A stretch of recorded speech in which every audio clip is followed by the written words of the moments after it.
ஓம் நமச்சிவாய. அனைத்து தமிழ் உள்ளங்களுக்கும் வணக்கம்.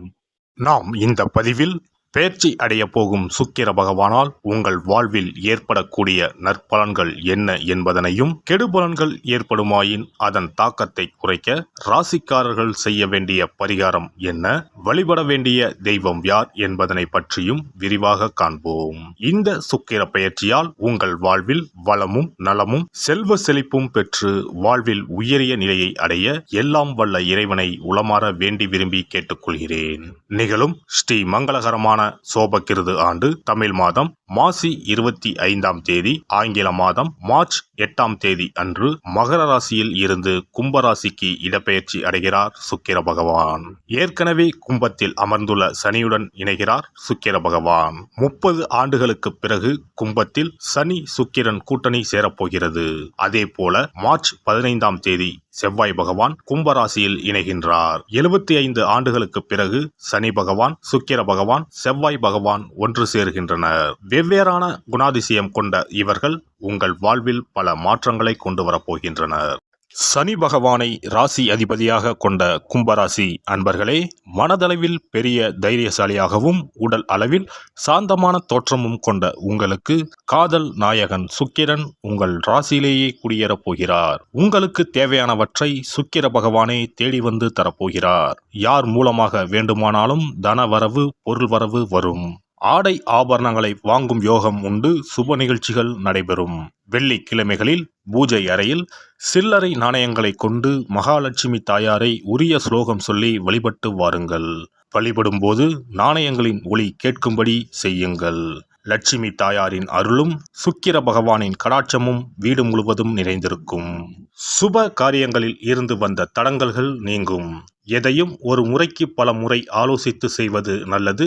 மனம் நிலை கொள்ளாமல் ஏதாவது சிந்தித்து கொண்டே இருக்கும். புதிய முயற்சிகளை தள்ளி போடுவது நல்லது. பணவரத்து அதிகரிக்கும். உடல் ஆரோக்கியம் பெறும். தொழில் வியாபாரத்தில் எதிர்பார்த்த லாபம் வரும். தேவையான சரக்குகள் கையிருப்பில் இருக்கும். புதிய நபர்கள் கூறும் வியாபாரம் தொடர்பான விஷயங்களில் முடிவு எடுக்கும் போது கவனமாக இருப்பது நல்லது. உத்தியோகத்தில் இருப்பவர்களுக்கு புதிய பதவிகள் அல்லது புதிய பொறுப்புகள் கிடைக்கும்.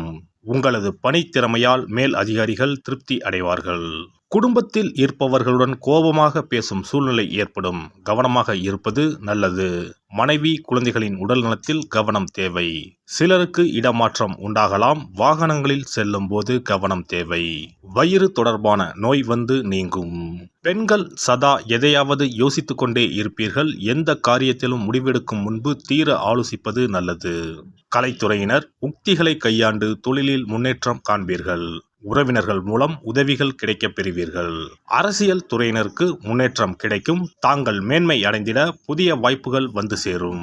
வெளிநாடு வாய்ப்புகள் கூட வரலாம். வாய்ப்புகள் குவியும்.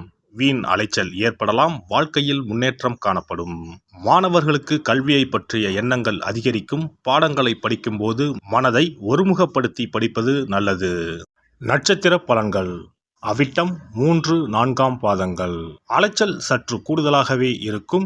சிலர் கொடுத்த வாக்கை காப்பாற்ற முடியாமல் திண்டாட வேண்டிய நிலை ஏற்படலாம். உங்கள் குழந்தைகளால் சில பிரச்சனைகள் வரலாம். அதற்காக உங்களின் குழந்தைகள் மேல் ஆத்திரம் கொள்ள வேண்டாம். உத்தியோகஸ்தர்களுக்கு வேலையில் வரும் கஷ்டங்களை தாங்கிக் கொள்ளுங்கள். சதயம் நட்சத்திரம்.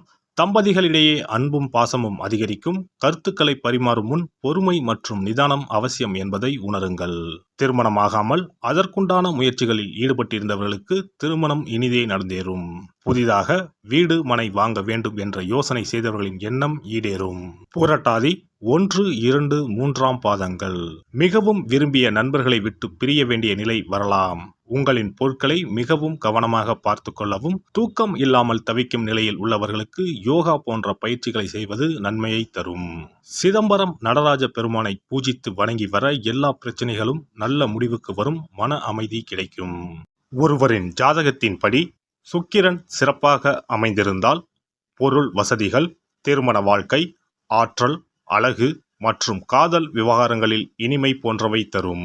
ரிஷபம் மற்றும் துலாம் ராசி அதிபதியான சுக்கிரன் மீன ராசியில் உச்சம் பெற்றும் கன்னி ராசியில் நீச்சமும் பெறுவார். சுக்கிர பகவான் மோசமான நிலையில் அமர்ந்திருந்தால் வாழ்க்கையில் பல சிக்கல்களை எதிர்கொள்ள வேண்டியிருக்கும். சில அமைப்புகள் வறுமைக்கு வழிவகுக்கும். மோசமாக அமைந்த சுக்கிரனால் திருமண வாழ்க்கையில் பிளவு ஏற்படலாம். குழந்தை பெற்றுக்கான திறன் குறையும். சுக்கிர வழிபாடும் மகாலட்சுமி ஆராதனையும் செய்து வர சொந்த வீடு அமைவது நிச்சயம். சுபிட்சம் கிடைப்பது உறுதி. மகாலட்சுமி தாயாரை வணங்கி வந்தால் சுக்கிர யோகம் கிடைக்கப் பெறலாம். இல்லத்தில் சுபிட்சம் நிறைந்திருக்கும். பணம் இல்லாமலே வங்கி முதலான கடனை கொண்டு வீடு கட்டும் யோகமும் பலருக்கு உண்டு. அதேபோல் பணம் காசுக்கு குறைவே இல்லை என்று இருப்பவர்களுக்கு சொந்தமாக ஒரு வீடு கட்ட ஆசை இருந்தாலும் யோகம் அமையாமல் தள்ளி போவதும் உண்டு. சொந்த வீடு எனும் யோகத்தை தந்தருள்பவர்தான் வாஸ்து பகவான். பொதுவாகவே கட்டிடக்காரன் என்று சுக்கிர பகவானை சொல்லுவார்கள். சுக்கிர யோகம் ஒருவருக்கு வந்துவிட்டால் சகல சம்பத்துக்களும் கிடைப்பதற்கான வழிவகைகள் அமைந்துவிடும். சுக போகங்களுக்கு அதிபதியாக திகழ்பவர் சுக்கிர பகவான்.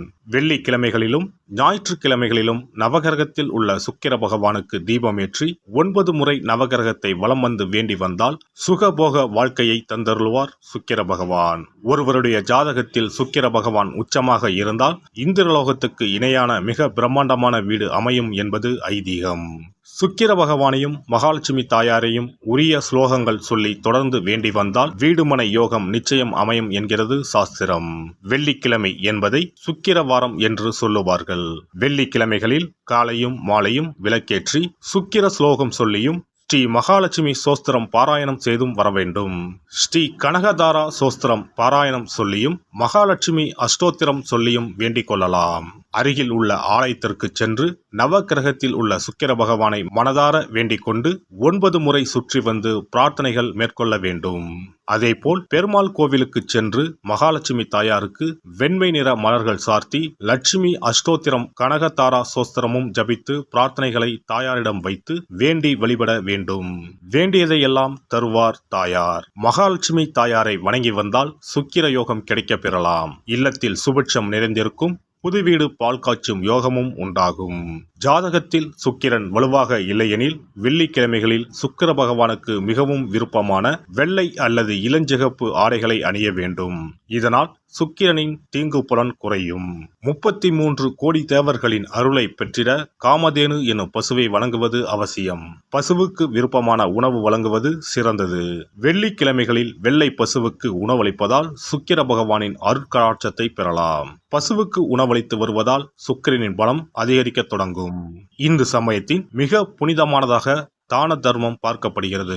சுக்கிரனின் அருள் பெற வெள்ளிக்கிழமைகளில் கோவிலுக்கு சென்று வழிபட்டு வருவது நல்லது. உங்களால் முடிந்த அளவுக்கு தான தர்மங்கள், அன்னதானம், நன்கொடைகள் வழங்குவது மிக நல்லது. எல்லாம் வல்ல இறையருளால் நீங்களும் உங்கள் அன்பு குடும்பமும் உடல் நலம், நீலாயுள், நிறை செல்வம், உயர் புகழ், மெய்ஞானம் ஓங்கி வாழ்க வளமுடன். இந்த வீடியோ பதிவு உங்களுக்கு பிடித்திருந்தால் லைக் பண்ணுங்க, கமெண்ட் பண்ணுங்க, ஷேர் பண்ணுங்க. மறக்காம சப்ஸ்கிரைப் பண்ணுங்க. பக்கத்துல இருக்கிற பெல் பட்டனை கிளிக் பண்ணுங்க. நன்றி, வணக்கம். ஓம் நமச்சிவாய. சிவாய நம.